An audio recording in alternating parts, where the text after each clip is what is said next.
ते पहा, म्हणजे अगदी एका पंपानं ओढावं असं ते दूध त्या वासरानं ओढलेलं आहे.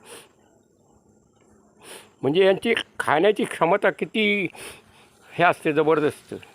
आणि मग त्यांना किती खाद्य लागत असेल याचा आपणच विचार करा. अशी ही श्वेतक्रांतीची कथा मी आपल्यासमोर थोडक्यात मांडलेली आहे.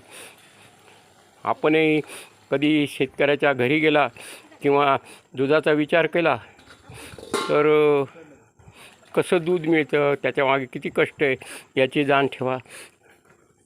ह्या मालकीनबाई अर्थात ह्या काही हुकूम सोडत नाही, पण कसं दूध काढलं, काय काढलं याचं निरीक्षण करतायत.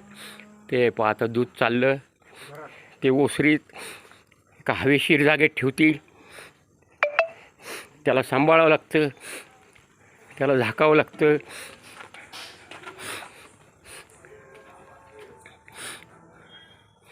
ते पहा, ते थंड हवेत ठेवलं. आपल्याला एक दिवससुद्धा दूध घरात ठेवणं हे शक्य होत नाही. शेतकऱ्याला ते सकाळ संध्याकाळ ठेवावं लागतं. आणि तेव्हा कुठं दूध संकलन केंद्र त्यांना पैसा देतो. अशी ही श्वेतक्रांती. आपणही या श्वेतक्रांतीचा कधी विचार केला तर प्रत्यक्षात काय असतं हे शेतकऱ्याच्या शेतावर जाऊन पहा, त्याच्या गोठ्यावर जाऊन पहा. म्हणजे गाय ही दूध जे देते त्या दुधाचा सकसपणा खऱ्या अर्थानं तुम्हाला कळेल.